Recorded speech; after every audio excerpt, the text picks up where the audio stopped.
내가 야곱입니다 라는 제목으로 하나님 말씀을 전하도록 하겠습니다. 성경에 보면은 많은 인물들이 나옵니다. 특별히 유명한 우리가 닮고 싶은 성공한 모델이죠. 모세라든지 다윗이라든지 요셉이라든지 한 나라의 지도자요 또 국무총리가 되고 왕이 되는 그런 모습을 보면서 본인뿐만 아니라 우리 가문의 그러한 참 훌륭한 사람들, 성공한 사람들, 그런 사람들을 기대합니다. 지금은 그런 일들이 거의 없어졌습니다만은 시골 동네 가서 사법고시 합격했다든지 아니면은 우리나라 최고의 명문대학에 그 자녀가 합격이 되면은 현수막을 탁 걸어놓고 같이 잔치를 할 정도로, 왜냐하면은 이 성공한 케이스거든요. 그러니까 오늘날 우리들의 많은 사람들은 자기 마음 가운데에 이 세상에 사람을 태어나서 이름을 남겨야 되겠다, 성공해야 되겠다, 그런 생각을 많이 갖습니다. 또 오늘날 이 세상을 약육강식의 시대다 이렇게 말하지 않습니까? 강한 자는 살아남고 약한 자는 도태되는 그런 일들이 지금 현실입니다. 경쟁사회에서도 강한 자는 더 많은 것을 얻게 되고 약한 자는 잡혀먹는 그런 세상입니다.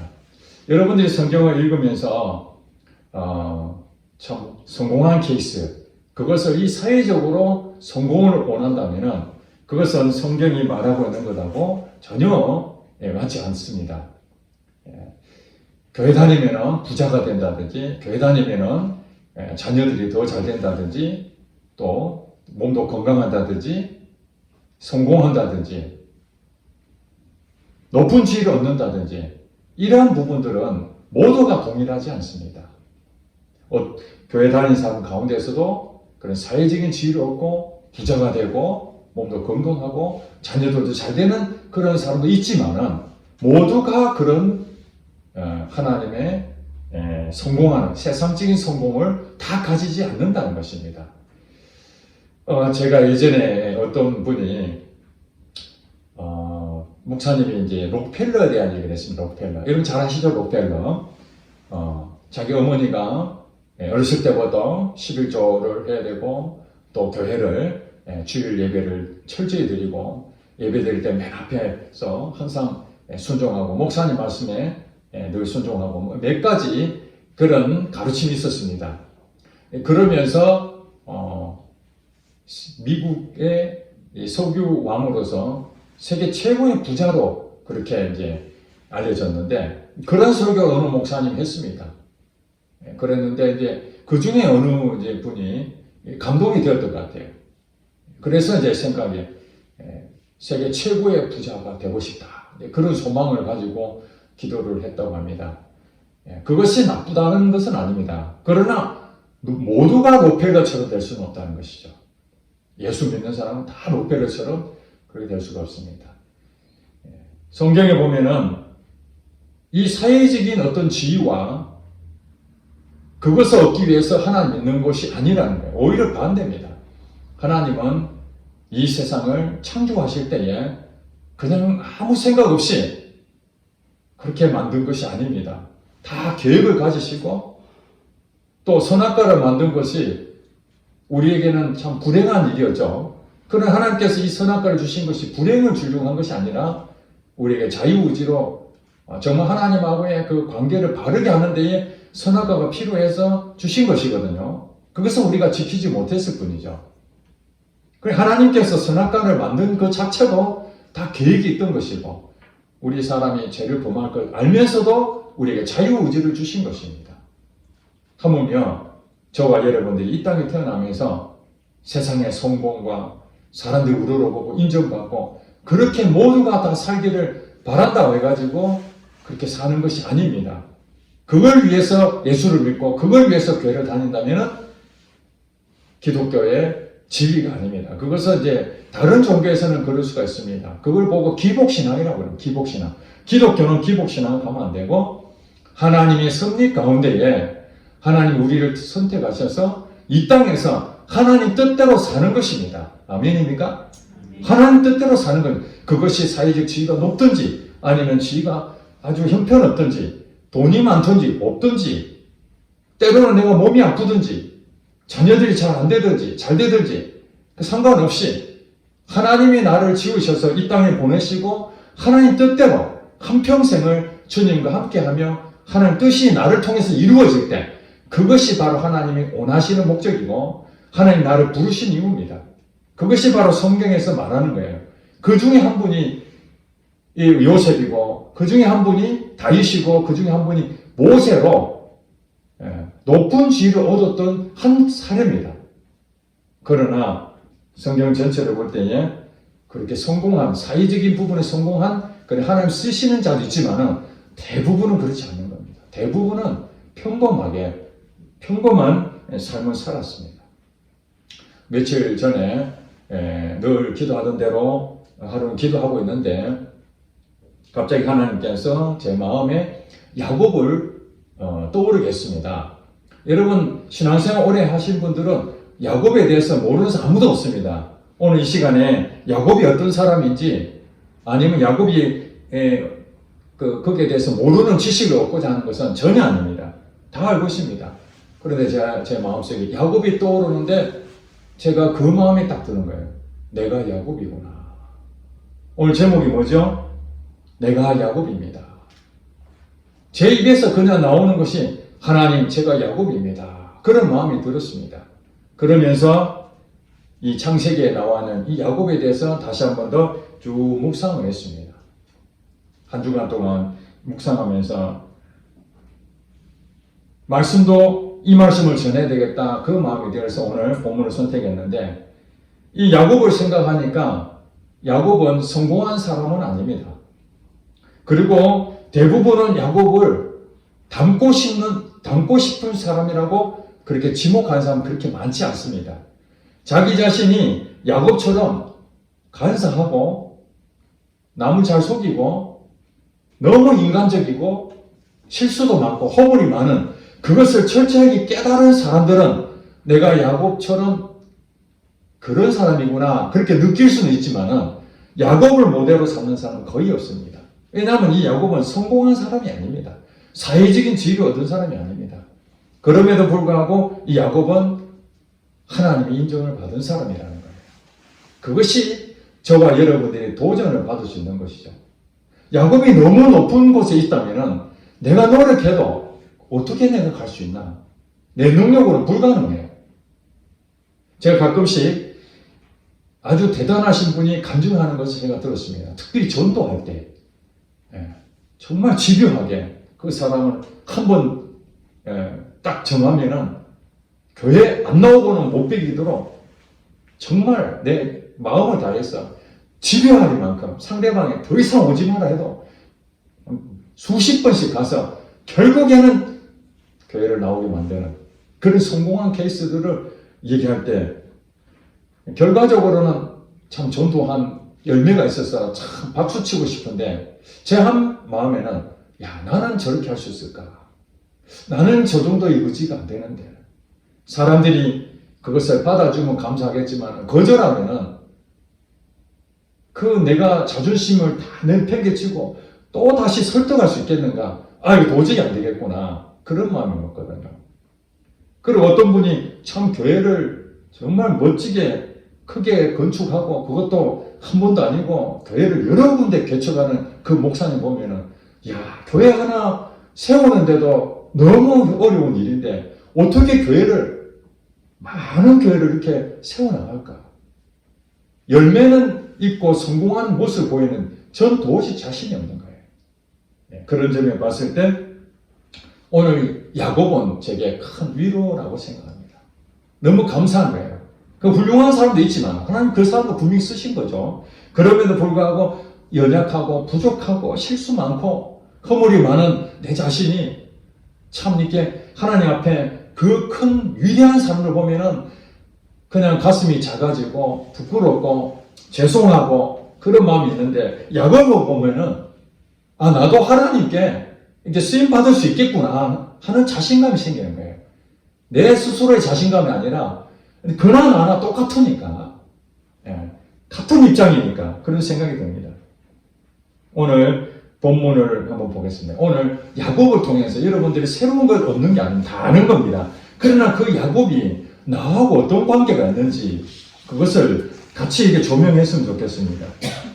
여러분 오늘 본문에 보니까 아브라함의 아들 이삭이죠. 이삭이 결혼할 때 40세였는데 20년 동안이나 아들이 없었습니다. 여러분 아시다시피 아브라함이 약속하신 게 무엇입니까? 너 민족으로 크게 부흥할 것이다. 그 자녀들이 번성할 것이다. 생육하고 번성할 것이다. 그 약속을 아브라함이 주셨거든요.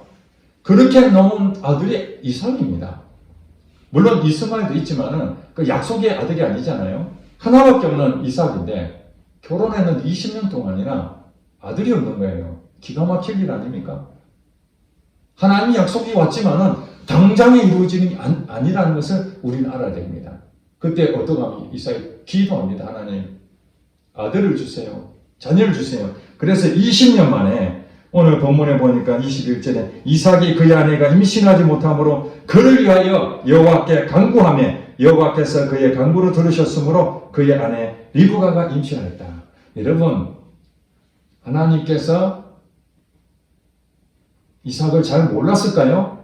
하나님이 이미 아브라함을 선택하셨을 때 그 다음에 이삭, 그 다음에 야곱, 요셉 그 밑에 쭉 흘러가는 것을 몰랐을까요? 다 알고 계셨습니다.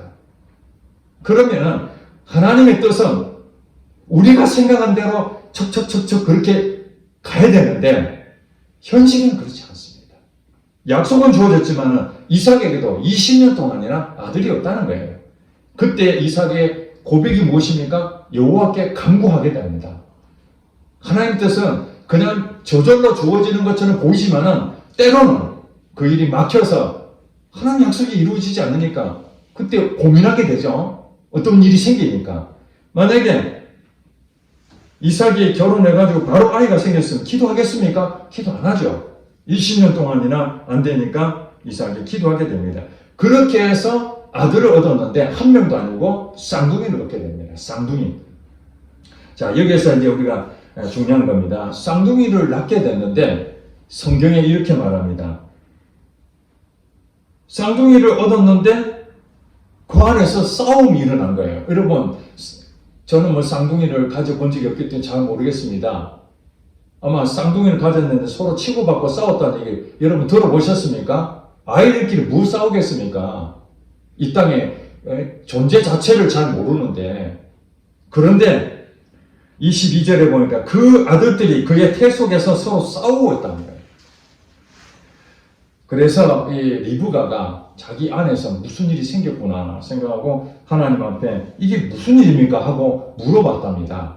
그러니까 23절에 하나님께서 리브가에게 지금 말하는 겁니다. 두 우민이 너의 태중에 있구나. 두 민족이 내 복중에서부터 나누이리라.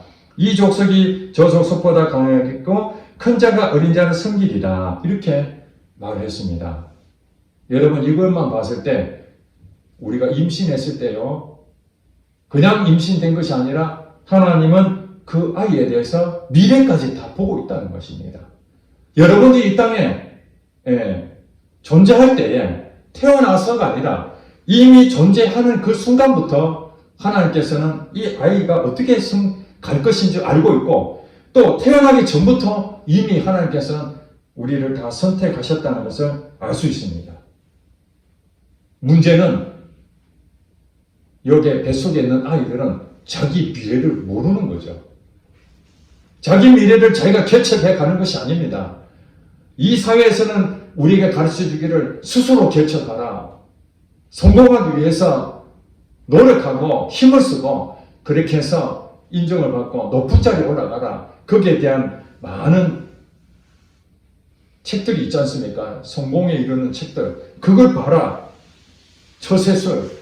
여러 가지 것들을 배우지만 하나님이 말씀하시는 성경 속에 하나님 뜻은 뭐냐? 이미 하나님께서 우리에게 어떻게 쓰실 것인지 다 정해놨다는 것입니다. 그래서 사람들이 그런 얘기합니다. 그러면 나는 아무리 열심히 해도 하나님이 나를 안 쓰면은 의미가 없지 않느냐. 나는 별로 할 생각이 없는데 하나님 나를 쓰시겠다면은 나는 저절로 잘 되겠네. 그렇게 생각하는 사람들이 없을까요? 있을까요?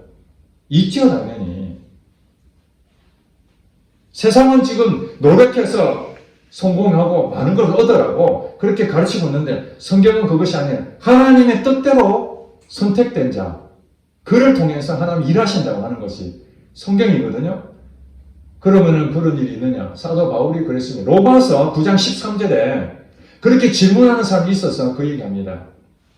오늘 이 본문 말씀 23절 내용을 얘기합니다. 리브가가 여호 앞에 이런 일이 어떻게 일어나는 겁니까? 하니까 서로 이 족속이 저 족속보다 강하겠고 큰 자가 어린 자를 섬기리라. 이 얘기를 너희들이 알지 못하느냐? 창세기에 그거 나와 있지 않느냐? 그러면서 사도 바울이 이렇게 얘기합니다. 하나님께서는 에서를 미워하였고 야곱을 사랑하였다. 이미 태어나기 전부터 하나님께서는 결정을 하신 거예요. 야곱은 내가 사랑하고 에서는 미워했다. 이렇게 결정했다는 거예요. 그 사람들이 그럴 수가 있느냐? 하나님이 창조주시니 하나님이 원하는 대로 쓰신다는 것은 하나님 주권이지 우리 인간이 어떻게 저렇게 할 수가 없다. 그것이 성경이 말하고 있는 것입니다. 그러니까 어떻게 말하면 에서는 하나님한테 선택을 못 받은 자고 야곱은 하나님 앞에 선택을 받은 자라는 것이 이미 정해져 있습니다. 자, 그럼 어떻게 하나님께서 인도해 가시느냐? 결국에는 그들이 태어났습니다. 태어나서 보니까 야곱은 27절에 보니까 그 아이들이 장성하며 에서는 익숙한 사냥꾼이었으므로 덜 사람이 되고 야곱은 조용한 사람이었으므로 장막에 거주하니 똑같은 쌍둥이라는 것을 비교를 합니다. 성경이 지금 한 사람은 택한 사람이고 한 사람은 택하지 않은 사람입니다. 자, 택하지 않은 사람 에서에 대해서 뭐라고 얘기합니까? 사냥꾼입니다. 남성답습니다. 그리고 첫째입니다. 장자입니다. 여러분 이스라엘 땅에서의 이 장자는 우리가 말하는 상속권이 있습니다. 아버지의 모든 재산을 물려받을 상속권이 이 장자에게 있습니다. 척법권이 이 장자에게 있습니다. 그렇기 때문에 이 에서는 이미 이 사회로 말하면 다 가진 자입니다. 아버지의 모든 재산 자기가 다 가져. 척법권 다 자기한테 다 와. 그 다음에 남성적입니다. 외적으로 아주 인정을 받으면 능력을 가지고 있는 자입니다. 그와 반대로 야곱은 조용한 사람입니다. 여성적이에요. 여성적. 남자가 여성적인 것은 좋은 얘기가 아니잖아요. 여자가 여성적인 건 좋은 거지만 남자가 여성적인 것은 약간 모질하고 연약해 보이고 약하다는 그런 상징이죠. 그리고 둘째입니다. 둘째는 고난이 없습니다. 척법권도 없고 재산 상속권도 없고. 그래서 결국에는 이 두 사람이 비교했을 때 일반적으로는 당연히 에서가 1순위입니다. 에서가. 이 세상 사람들은 다 에서가 1순위로 보지만은 하나님은 반대입니다. 전혀 높아질 수 없는 그런 연약한 사람, 야곱을 하나님께서 선택하신 것입니다. 자, 저와 여러분의 첫 번째 은혜가 무엇입니까? 우리가 뭐 잘난 거 있습니까? 에서 같은 사람은 하나님 얼마든지 뽑을 수 있는데 그 에서 같은 사람들 우리 주변에 많이 있는데도 하나님께서는 야곱 같은 나를 선택하셔서 하나님 믿게 만드신 거 너무 감사하지 않습니까? 이것이 우리에게 큰 힘이 되는 거예요. 그게 위로가 되는 거예요. 그런 상태에서 이제 하나님께서 뜻을 어떻게 이루어 가시는지 보시기 바랍니다. 인간의 관점을 보는지 말고 하나님의 관점을 봤을 때에 한 사건이 일어나는데 이제 에서가 사냥하다 배가 고파가지고 집에 왔더니 야곱이 죽을 쓰고 있는 거예요. 그 너무 배고프니까 죽을 좀 달라고 그렇게 얘기합니다. 여러분 성경에 보시다시피 야곱이 그냥 줄 수도 있지 않습니까? 형이니까 당연히 줄 수 있습니다. 그런데 야곱이 제안을 합니다. 내가 죽을 주는데 대신에 형이 가지고 있는 정작권을 내게 팔아라. 그렇게 얘기합니다. 그 이유가 무엇입니까?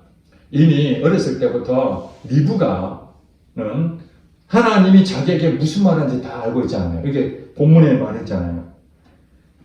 이 족속이 저 족속보다 강하겠고 큰 자가 어린 자를 섬기리라는 것을 리브가는 이미 하나님을 통해서 알고 있었습니다. 그래서 두 사람 가운데에 이 우락부락하고 능력 많은 자는 이삭이 좋아했고 이 연약한 자, 약해 빠진 야곱을 리브가가 좋아했어요. 왜 그렇게 했습니까? 하나님 말씀을 자기가 믿었거든요. 큰 자가 어린 자를 섬길 것이다. 에서가 야곱을 섬길 것이라는 거예요. 연약하지만. 그래서 끊임없이 야곱에게 너가 앞으로 하는 축복을 받을 것이야. 너는 장자가 아니지만 넌 장자처럼 축복권을 가져올 것이야. 그것을 알았을까요? 몰랐을까요? 몰랐다면 이런 얘기 할 수가 없습니다. 알았기 때문에 그것에 대해서 늘 마음에 푸는 거예요. 내가 장자는 아니지만 내 하나님 축복을 받을 수 있겠구나. 하나님 내게 어머니를 통해서 내한테 사인을 주셨구나. 이게 비전이 된 거예요. 자기가 높아지려고 하는 것이 아닙니다. 하나님이 나를 쓰실 것이라는 것을 알게 되니까 그때에 장자권을 넘겨라는 거예요. 한번 떠봤을지도 모릅니다. 그랬는데 어찌된 영문인지 에서는 그 엄청난 복을 그냥 아무 생각 없이 배고픈 것 때문에 그냥 장자권을 팔아버립니다. 이 장자권을 판 것에 대해서 오늘 이렇게 말합니다. 34절에 야곱이 떡과 팥죽을 에서에게 주매 에서가 먹으며 마시고 일어나 갔으니 에서가 장자의 명분을 가볍게 여김이었더라. 하나님 주시는 그의 쓰시고자 하는 비전이 장자권은 아버지의 축복을 받는 놀라운 일인데 아브라함 약속이 자기한테 올 수 있는데 그것을 가볍게 여겼다는 거예요. 반대로 야곱은 어땠다는 것입니까? 비록 약하고 차자였고 축복을 받을 수 없는 그런 상태였지만은 하나님 나를 쓰신다는 그 믿음으로 소중한 것을 붙잡은 것입니다. 여러분 인생 가운데에 참 많은 좋은 일이 있고 참 중요한 일이 있을지라도 하나님을 만나는 것만큼 가장 소중한 게 어디 있겠습니까? 그걸 여러분들이 붙잡았기 때문에 오늘 예수 믿는 줄 믿으시기 바랍니다. 여러분이 믿는 것이 아닙니다. 기회를 주는 것입니다. 오늘 에서가 배가 고픈 이 상황이 장자권을 움켜쥐는 야곱 입장에서는 장자권을 쟁취한 것입니다. 그러고 난 다음에 시간이 흘러서 이제 이삭의 나이가 많아가지고 에서에게 사냥을 해서 별미를 가져달라고 그렇게 말합니다. 왜냐하면 이제 자기가 죽을 날이 얼마 안 남았다 생각하고 그 별미를 만들어서 축복해 주려고. 그래서 사실 별미를 만드는 것은 자기 개인적인 생각이지만은 우리가 칭찬거리가 필요하잖아요. 그래서 이삭은 이 에서에게 축복을 주기 위해서 별미를 가져오라고 합니다. 자, 그랬는데 이걸 누가 들었습니까? 리브가가 들었습니다. 이게 우연처럼 보입니까? 하나님께서 리브가를 통해서 이삭의 말을 듣게 만듭니다. 그걸 듣고 바로 이어서 야곱에게 별미를 만들어서 아버지에게 갖다 드리잖아요. 별미를 갖다 드린다는 말이 무엇입니까? 축복이 지금 임하는 그 시간입니다. 그 전에는 장자권만 뺏었습니다. 축복이 온 게 아니에요. 장자권 뺏었습니다. 그럼 장자권이 왔다는 얘기는 축복이 임해야 되는데 아버지를 통해서 축복이 임하는 그 시간이 왔었을 때 그때 이삭은 예서에게 주려고 마음먹었지만은 하나님이 그걸 바꿔버리는 거죠.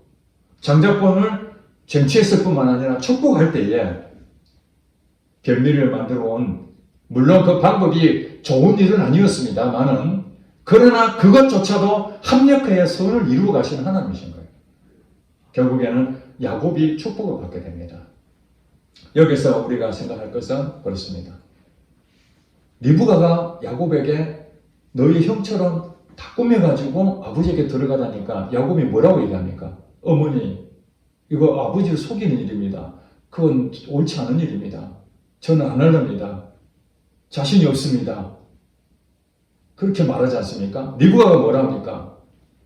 너에게 임하는 모든 저주를 내가 다 받겠다. 걱정하지 말고 가라! 한마디로 리브가는 야곱의 멘토였습니다. 하나님이 일하실 때 혼자 못합니다. 주변에 인권이 필요합니다. 동력자가 필요합니다. 멘토가 필요합니다. 사람을 붙여주십니다. 야곱을 도와준 자가 누구였습니까? 어머니였습니다. 우리 예수를 믿는 데에, 신앙에 성장할 때에, 어린 시절에 믿음이 연약하고 때로는 실패하고 너무 힘들었을 때에 하나님께서는 혼자 일으킬 수 없었을 때에 이렇게 사람을 붙여주십니다.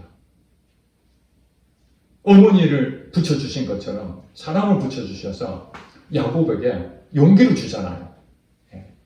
자신감이 없는데 내가 다 덮었을 테니까 해봐라. 그렇게 해서 축복권이 야곱으로 가게 됩니다. 그 일로 인해서 어떤 일이 생깁니까? 나중에 에서한테 미움을 받아서 아버지가 곧 돌아가시는데 돌아가실 때만 기다리는 거예요. 내가 죽여버리겠다. 그 일로 인해서 어떤 일이 생깁니까? 형제 간에 원수가 되어버리는 거죠. 여러분, 축복권을 받고 장자권을 빼앗은 것으로 하나님 뜻은 이루어가고 있지만 현실은 어떤 일이 생깁니까? 모든 것이 해피한 것이 아닙니다. 오히려 형의 눈밖에 나서 원수가 되어버리는, 관계가 다 깨집니다. 여러분, 예수 믿는다고 모든 것이 가정도 화목하고 교회도 평안하고 하느님마다 잘 되고 이래야 되는데 이거 우리 생각인 거예요. 하나님 뜻을 이루어가기는 가지만은 때로는 사람의 관계가 무너지기도 합니다. 직장에서 괜히 모함도 받기도 하고 가정에서 부부가 싸우기도 하고 화목해야 되는 걸 알면서도 서로가 힘든 과정을 겪게 되고 교회도 항상 서로가 사랑하고 서로 위해주 가야 되는데 막 싸우고 분쟁이 생기고 이런 일이 생깁니다. 정말 바르고 의롭게 하는데도 불구하고 그것을 비난하고 이런 일이 생깁니다. 야곱도 그랬다는 거예요. 예수 믿는 사람들 하나님 뜻을 이루어가지만 관계가 깨들어질 수도 있습니다. 그래 가서 어떻게 됩니까? 이제 결국에는 이 어머니의 오빠 삼촌이죠. 삼촌 집에 빨리 가 있어라. 거기에 너희 형이 조금 마음이 감정이 누그러지게 내가 부를 테니까 거기 가라. 그 도망가는 야곱의 마음이 어떻겠습니까? 참 찢어지겠죠. 마음이. 편안한 마음으로 가는 게 아닙니다. 축복권은 받았지만 여러분 그 약속과 축복은 받았다 하지 당장 일어나는 게 아니잖아요. 미래의 비전을 가지고 가는 것 뿐인데 거기 가서 누구를 만납니까? 하나님을 만납니다. 삼촌 집에 가는 그 도중에 거기서 피곤해가지고 돌을 베고 잠을 자다가 이 사다리가 보이는데 그게 하늘까지 닿았고 하늘에서 천사들이 왕래하면서 이런 모습을 보니까 뭐지? 이랬는데 하나님이 나타나서 너가 지금 여기 누워있는 이 땅을 내가 너에게 주리라. 너와 너의 자손에게 주리라. 이게 가나안 땅이거든요. 그러면서 축복을 해줍니다. 위로해줍니다. 여러분 관계도 무너지고 참 하나님 비전을 가지고 예수 믿는다고 신앙생활 한다고 바둥바둥하면서 이렇게 가는데 외롭잖아요. 힘들잖아요. 그런 과정에서 하나님은 찾아오셔서 그때 위로하시는 겁니다. 여러분 놀라운 일을 하고 막 이럴 때 하나님 나타나실 것 같지만 그게 아니고 정말 마음이 괴롭고 외롭고 힘들고 정말 하나님 믿으려 하는데 정말 믿음은 어디 가버렸는지 좀 소망도 없고 이럴 때에 하나님 나타나셔서 다 안아주시고 다시 희망을 주시잖아요. 거기서 이제 이름을 베델이라고 짓습니다. 하나님의 집이다. 다시 너가 이곳으로 돌아올 것이다. 그리고 떠나지 않습니까? 그리고 삼촌 라반 집에 갔는데 거기서 열심히 일했는데 눈에 띄는 여자가 있었잖아요. 둘째 딸 라헬. 그 라헬을 얻기 위해서 삼촌한테 내가 열심히 일할 테니까 나이를 주세요. 삼촌이 그렇게 해라 했는데 7년 동안 열심히 일했는데 첫째 딸 레아를 줬잖아요. 라헬을 원했는데 레아를 준 거예요. 어찌해 나를 속였느냐. 이 나라 법이 그렇다. 그래서 또 7년 동안 열심히 일해갖고 라헬과 레아 두 여인을 얻었는데 그 두 사람이 또 싸우는 거예요. 형제 자매지간인데 한 남자를 놓고 서로 막 이 시기 질투가 있어서 내가 아들 못 나니까 우리 내 종이라도 보내고 저기 애를 놓으니까 내 종도 보내고 뭐 이래가지고 몇 명 낳았습니까? 12명이 낳았어요.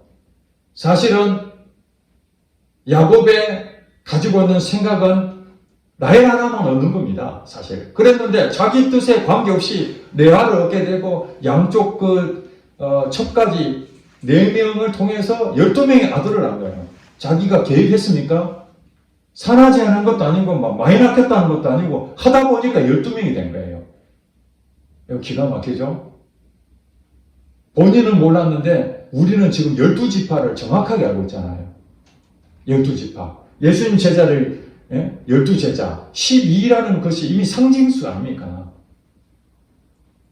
거기서 이미 하나님 뜻이 이루어진 거예요. 12지파를 통해서 이스라엘 민족이 모래같이 하늘의 별같이 번성할 것을 하나님이 이미 다 알고 계시고 그렇게 만들어 놓은 거예요. 우리가 살고 있으면서 계획하고 뭐 이랬지만 계획 다 무너질 때가 많잖아요. 내 뜻대로 안 되는 거예요. 우리도 세 자녀를 넣겠다는 게 아니었습니다. 2명만 있었는데 1명이 더 나왔어요. 하나님의 뜻입니다. 여러분들이 살고 있는 이 세상에서 일어나는 모든 일들이 사실 내가 계획대로 되는 것이 얼마나 있습니까? 그러나 돌이켜보면 하나님의 계획하신 대로 섭리 가운데 인도하신다는 거예요. 그리고 열심히 일했지만은 삼촌 나반이 10번이나 이 대가를 계속 변경시켜가지고 꾀를 낸 거죠. 이삭이 어떤 사람입니까? 자꾸 속여 먹으니까 자기도 속임을 당하는 거예요. 돈 한 푼도 뭐 없이 열심히 일한 대가 안 되겠다. 이래가 안 되겠다. 그래가지고 점 있고 얼룩무늬 있고 이런 부분에 대해서 양떼나 소떼나 뭐 이런 염소떼 이런 것들은 그런 그 구별된 것은 다 내 것이 되고 그렇지 않는 건 다 삼촌 것을 합시다. 그리고 약속합니다. 좋다. 하나님 기도합니다. 하나님 지혜를 주십니다. 어떻게 하면은 튼튼하고 아롱지고 얼룩무늬가 있고 점 있고 이런 것이 자기 것이 되니까 기도한 대로 튼튼한 것들은 전부 다 점 있고 이런 일들 야곱의 것으로 되고 비실비실하고 약한 것은 라반 삼촌 것으로 다 바뀌어져 버립니다. 여러분 인생 살다 보면요 연약하고 삼촌이 갑이지 않습니까? 난 을입니다. 그렇지만은 하나님께서는 아무리 갑이라는 사람을 통해서 통제를 받아도 하나님 지혜를 주시면은 을의 입장이라 할지라도 완전 전세가 역전됩니다. 믿으십니까?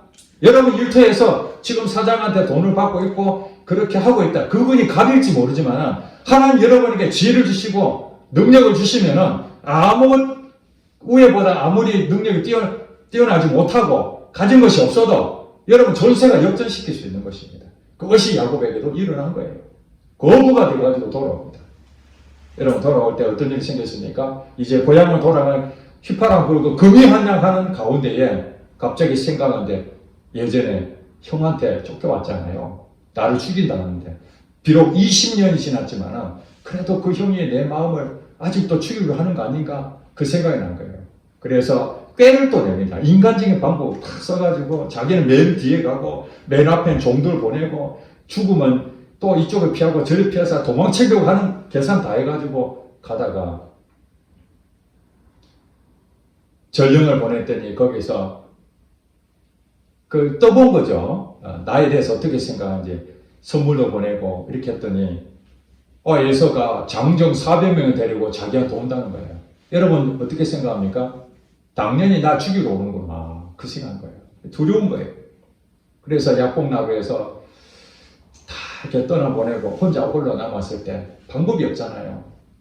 자기 머리를 다 써봤지만은 그래도 자기가 도저히 방법이 없으니까 거기서 한 사람하고 씨름합니다.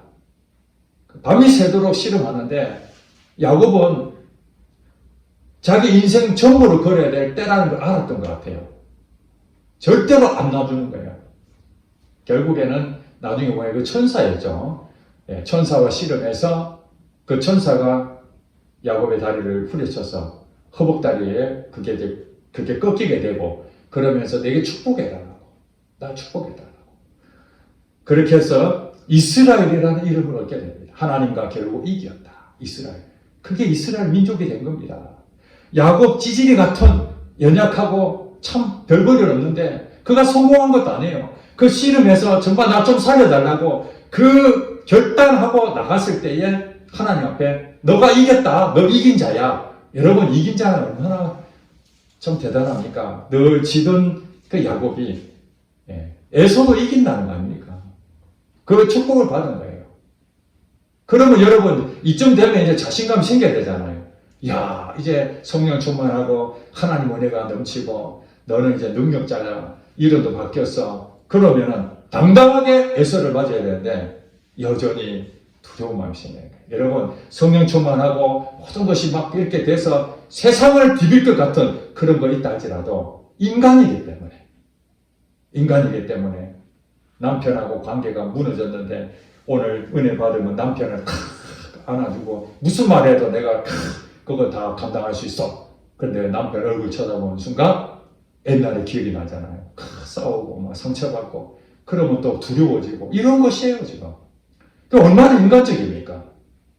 당당해 보일 것 같지만 다시 또 쪼그라들고 야, 저 형을 또 어떻게 또 꼬셔야 될 것인가. 하나님이 내게 은혜를 주셨지만 하나님을 믿어야 되는데도 알죠 당연히 하나님이 자기에게 씨름해서 이길 수 있는 힘을 주셨는데 불구하고 다시 또 가가지고 그 앞에서 엎드려 어떻게 7번이나 절을 합니다. 여러분 쌍둥이입니다. 쌍둥이. 그 형 앞에서 7번 절하면서 내 주여 내 주여 주님이라고 막 표현할 정도입니다. 극도의 존칭을 쓰는 거죠. 그랬더니 죽이려고 했던 그 예서가 달려와서 껴안고 울면서 화해하지 않습니까? 그렇습니다. 하나님은 원수 같은 사람도 하나님 역사하시면은 바뀝니다. 야곱이 엎드려서 7번 절해서 바뀐 것 같습니까? 아닙니다. 이미 하나님께서 야곱을 통해서 일하시고자 하는데 그 관계 때문에 너무 아프니까 그 관계를 회복시켜버립니다. 그래서 무너졌던 걸 회복돼서 이제 고향으로 돌아가야 되는데 고향으로 바로 가야 되는데 안 가고 세겜 땅으로 가서 거기서 집을 사고 거기 장막을 짓고 사는 겁니다. 여러분 그런 일이 있을 수 있어요 없어요? 하나님 말씀대로 순종하면 끝까지 가야 되는데 잠시 딴 데 마음을 둘 때도 있단 말이에요. 거기에 두는 땅이 세겜 땅이었습니다. 근데 세겜이라는 그 추장인데 추장이 야곱의 딸 하나밖에 없는데 디나라는 딸을 강간을 한 바람에 집안이 난리가 났습니다. 그 일로 야곱의 자녀들이 이건 안 된다. 복수를 해야 된다. 해가지고 할례라는 것을 빙자해서 그들을 몰살을 시켜버리죠. 그 일로 인해서 사람들이 이제 야곱의 그 사람 몇 명 안 되지 않습니까? 가족 해봐야 뭐 많지 않으니까 이제 그 주변에 관계된 사람들이 야곱을 치지 않겠나 두려운 마음이 생기는 거예요. 이 일로 인해 가지고 어떻게 됩니까? 다시 가야 되는데 내가 정착한 것이 잘못됐구나. 그래서 다시 나와서 이제 아버지가 계시는 에서가 있는 그곳으로 옮기게 됩니다. 옮길 때에 그 철저히 회개하죠. 그 가던 길이 어떤 길이었습니까? 하나님 만났던 베델. 거기서 다시 회개하고 하나님하고 회복합니다. 그러고 난 다음에 야곱은 세월이 흘러서 이 요셉을 극진히 사랑합니다. 왜 그렇습니까?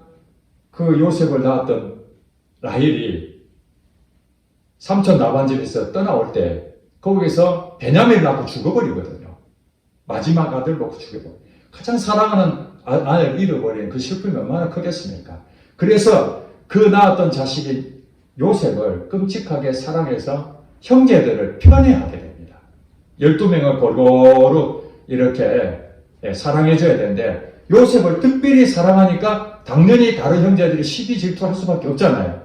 그것이 바로 아버지 이삭이 에서를 편애했지 않습니까? 그대로 유전대로 야곱도 요셉을 편애하게 됩니다.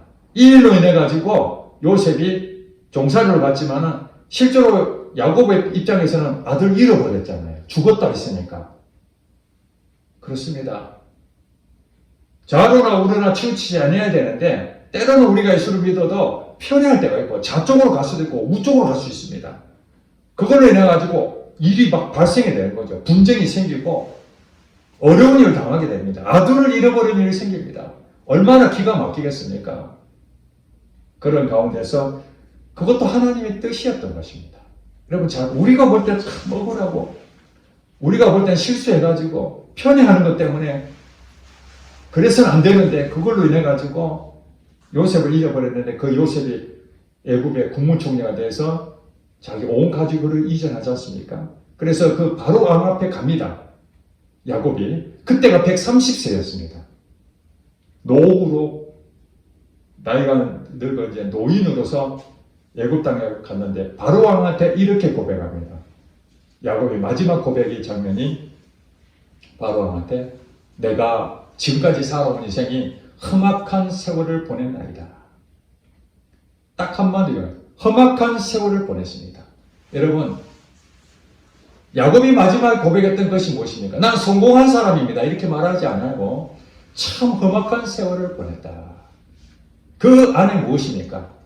인생에 너무나 많은 파란만장한 삶이 녹여있고 오르막이 있으면 내리막이 있고 인생에 하나님이 나와 함께 하심에도 불구하고 내 인생 가운데에 좋은 일도 있고 안 좋은 일도 있고 슬플 때도 있고 기쁠 때도 있고 지가 높을 때도 있고 오히려 더 어려울 때도 있고 돈을 많이 벌었을 때도 있고 돈을 다 잃어버렸을 때도 있고 이런 많은 부분이 있었다.